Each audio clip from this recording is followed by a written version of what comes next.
Hat trick విజయం సాధించాలని ఉవ్వెళ్లూరుతున్న BJP ఈసారి ఎలాగైనా సరే మెజారిటీ స్థానాల్లో గెలుపొందాలని ఎంతో వ్యూహాత్మకంగా అడుగులు వేస్తోంది. అందులో భాగంగానే గత ఎన్నికల్లో ఓటమి పాలైన స్థానాలతో పాటు ఇంతవరకు బీజేపీ గెలుపొందని స్థానాలను సైతం కైవసం చేసుకునేందుకు తీవ్రంగా శ్రమిస్తోంది.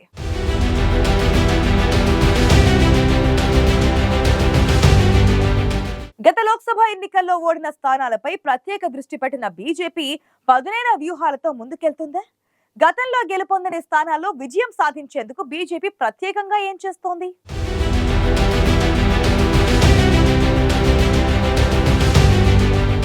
దేశంలోని రాజకీయ పార్టీలు లోక్సభ ఎన్నికల్లో గెలుపు కోసం తీవ్రంగా శ్రమిస్తున్నాయి. ఓవైపు ప్రజాకర్షక పథకాలతో మేనిఫెస్టో, మరోవైపు ఆర్థికంగా సామాజికంగా బలంగా ఉన్న అభ్యర్థులకు టికెట్లు కేటాయించడం, సామాజిక సమీకరణాలు, క్షేత్రస్థాయిలో పార్టీ నిర్మాణం, అధికారంలో ఉన్న పార్టీలైతే తాము చేసిన పనుల గురించి గొప్పగా ప్రచారం చేసుకోవడం, అధికార పార్టీ వైఫల్యాలను ఎండగట్టి ప్రజాభిమానం పొందేందుకు ప్రతిపక్షాలు ప్రయత్నించడం వంటివి చేస్తున్నాయి. ఇలా దాదాపు రాజకీయ పార్టీలు అన్నీ కూడా అనేక రకాల వ్యూహాలతో ఎన్నికల్లో విజయం సాధించేందుకు తీవ్రంగా ప్రయత్నం చేస్తున్నాయి. ఇక కేంద్రంలో హ్యాట్రిక్ విజయం సాధించేందుకు బీజేపీ ఎత్తులకు పై ఎత్తులు వేస్తూ ప్రతిపక్షాలకు మరోసారి చెక్ పెట్టేందుకు వ్యూహాత్మకంగా ముందుకు సాగుతోంది. గురూజీ రామ్ నారాయణ్ జీ ప్రపంచ ప్రఖ్యాత జ్యోతిష్యులు ఇప్పుడు మన హైదరాబాద్ లో ఎటువంటి సమస్యలకైనా తక్షణ పరిష్కారం చేయబడును. సంప్రదించండి 96651137 9000004357. ఎన్నికల్లో గెలుపొందేందుకు రాజకీయ పార్టీలు అమలు చేస్తోన్న అనేక వ్యూహాల్లో మిగతా పార్టీల కంటే ముందుగానే అభ్యర్థులను ప్రకటించడం ఒకటి. ఇలా చేయడం ద్వారా ఎన్నికల్లో ప్రచారం చేసుకునేందుకు అభ్యర్థులకు ఎక్కువ సమయం ఉంటుంది. ఈ తరహాలో వ్యూహాన్ని గతేడాది చివరిలో జరిగిన 5 రాష్ట్రాల అసెంబ్లీ ఎన్నికల సమయంలో అమలు చేసింది బీజేపీ. ఈ వ్యూహం ఫలించి బీజేపీ మధ్యప్రదేశ్, రాజస్థాన్, ఛత్తీస్గఢ్లలో విజయం సాధించింది. అందుకే ఈ తరహా వ్యూహాన్నే లోక్సభ ఎన్నికల్లోనూ అమలు చేస్తోంది బీజేపీ. లోక్సభ ఎన్నికల స్కెడ్యూల్ వెలువడక ముందే బీజేపీ సగానికి పైగా స్థానాలకు అభ్యర్థులను ప్రకటించి ప్రత్యర్థి పార్టీల కంటే ముందంజలో ఉంది. లోక్సభ ఎన్నికల్లో విజయం సాధించేందుకు బీజేపీ ఏ ఒక్క చిన్న అవకాశాన్ని వదిలిపెట్టడం లేదు. అందుకే బీజేపీ నిర్దేశించుకున్న 370 సీట్ల లక్ష్యాన్ని చేరుకునేందుకు గత ఎన్నికల్లో ఓటమి పాలైన స్థానాలపై ప్రత్యేకంగా ఫోకస్ పెట్టి ఎంతో వ్యూహాత్మకంగా అడుగులు వేస్తోంది.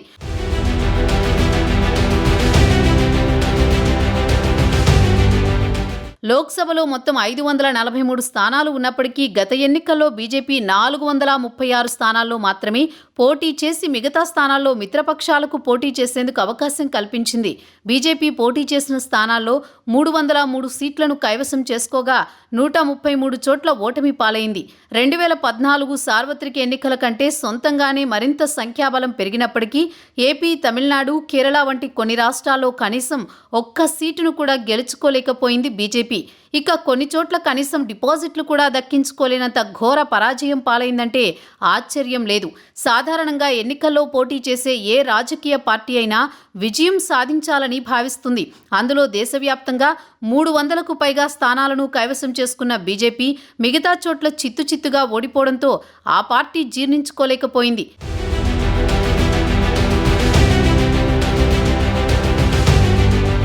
ఉత్తరాది రాష్ట్రాలైన ఢిల్లీ, రాజస్థాన్, గుజరాత్ వంటి రాష్ట్రాల్లో పోటీ చేసిన అన్ని స్థానాల్లో గెలుపొందింది బీజేపీ. అంతేకాదు మరికొన్ని రాష్ట్రాల్లో దాదాపు 80 నుంచి 90% పైగా సీట్లను కైవసం చేసుకున్నప్పటికీ దక్షిణాదిన కర్ణాటక మినహా మిగతా రాష్ట్రాల్లో బీజేపీ సత్తా చాటలేకపోయింది. అందుకే ఈసారి లోక్సభ ఎన్నికల ముందు ఎన్డీఏ కూటమిని విస్తరించి ఏపీ, తమిళనాడు, కర్ణాటక రాష్ట్రాల్లో కొత్త పొత్తులతో ముందుకెళుతూ కూటమి బలం పెంచుకునేందుకు ప్రయత్నిస్తోంది. అంతేకాదు సొంతంగా పోటీ చేసే మెజారిటీ స్థానాల్లో తీవ్రంగా శ్రమిస్తోంది.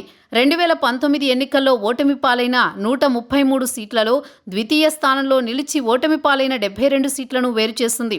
ఇక్కడ మరింత శ్రమిస్తే వాటిలో కనీసం సగం సీట్లు గెలిచినా తమ లక్ష్యం దిశగా చేరుతామని భావిస్తోంది.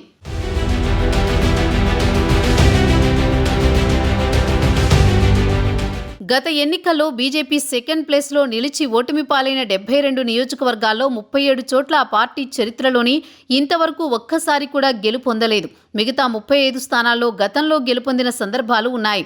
ఓటమి పాలైన స్థానాల్లో 6 స్థానాల్లో 10,000 ఓట్లతో, మరో 10 స్థానాల్లో 10 నుంచి 50,000 ఓట్ల తేడాతో ఓడిపోయింది. పశ్చిమ బెంగాల్లోని ఆరాంబాగ్లో కేవలం 1142 ఓట్ల తేడాతో బీజేపీ ఓడిపోయింది.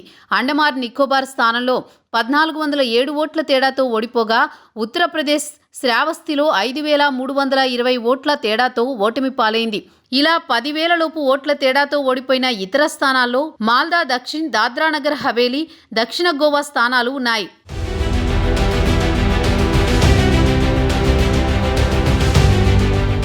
మొత్తంగా 50,000 కంటే తక్కువ ఓట్ల తేడాతో ఓడినవి 16 స్థానాలు ఉండగా 50,000 నుంచి 1,00,000 ఓట్ల తేడాతో ఓడినవి మరో 19 స్థానాలున్నాయి. ఈ రెండు కేటగిరీలు కలిపితే మొత్తం 35 స్థానాలు.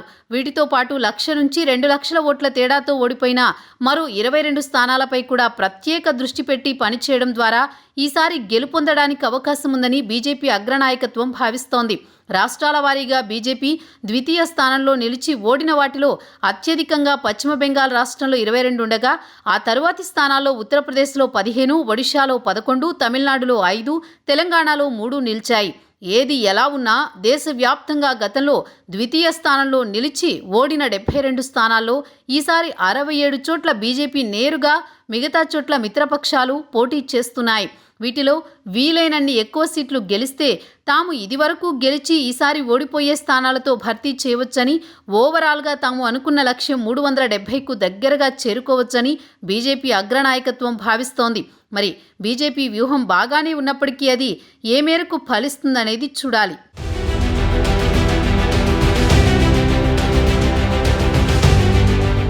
గత లోక్సభ ఎన్నికల్లో ఓటమి పాలైన స్థానాలను ఈసారి ఖచ్చితంగా గెలుచుకోవాలని భావిస్తోంది బీజేపీ. అందుకోసం ఇప్పటికే పలు వ్యూహాలను అమలు చేస్తోంది. ఎన్నో వ్యూహాలతో ఎన్నికల బరిలోకి దిగుతున్న బీజేపీ గతంలో కోల్పోయిన స్థానాలను ఈసారైనా గెలుచుకుంటుందా లేదా అనేది చూడాల్సి ఉంది.